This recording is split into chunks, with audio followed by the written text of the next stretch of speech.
Para sa aking unang tanong, Eliza, nang pumasok ka sa industriyang ito, nakilala mo ang dalawa kong kaibigan na si Miguel at si Marco. Yung una, patuloy pa rin nagbibigay buong effort. Yung isa naman, mas napapalapit na sa'yo.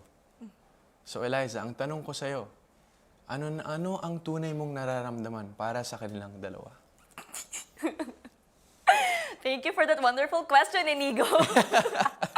Sobrang unexpected, grabe. Good Pero luck. anyways, si Miguel, kilala ko na talaga siya outside pa. So, bago ako pumasok dito, kilala namin isa't isa. Alam ko yung favorite color niya, alam niya yung favorite color ko. Wow. Alam ko yung favorite ulam niya, alam niya yung favorite ulam ko. So, matagal-tagal na rin talaga yung araw, months, na nagkausap kami ni Miguel bago kami pumasok dito. Pero yun nga, di naman ako, sinasabi ko naman sa inyo lahat na ilang beses akong ginose ni Miguel.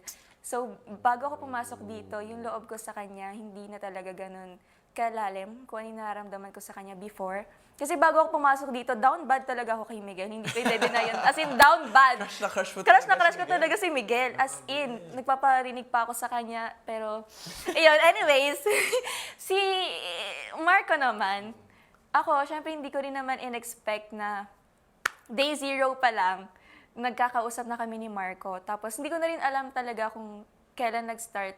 I mean, hindi ko alam kung paano nagtuloy-tuloy yon. Kasi nagugulat na lang din ako na nagsasabi sa akin sila, Crystal, na, uy, napapansin ko, napapadalas usap niyo ni Marco, gano'n. Tapos pag magkausap kayo, may spark daw, gano'n. Sabi ko, hindi, wala, friends lang talaga, gano'n. Kasi nga, syempre, gusto ko lang din naman makilala kayong housemates. And isa si Marco sa mga unang lumapit sa loob ko.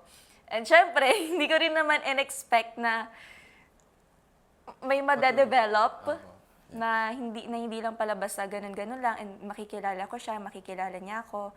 Syempre, hindi naman natin mapipigilan ang bugso ng damdamin.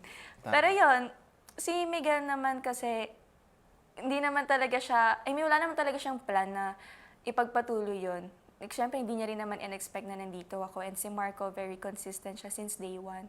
Si Miguel, lulubog lilitaw, so hindi ko na talaga alam kung ano nangyayari. Pero, si Miguel naman, naging special naman siya sa akin.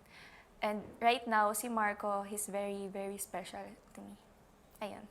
Thank you so much, Eliza, for answering my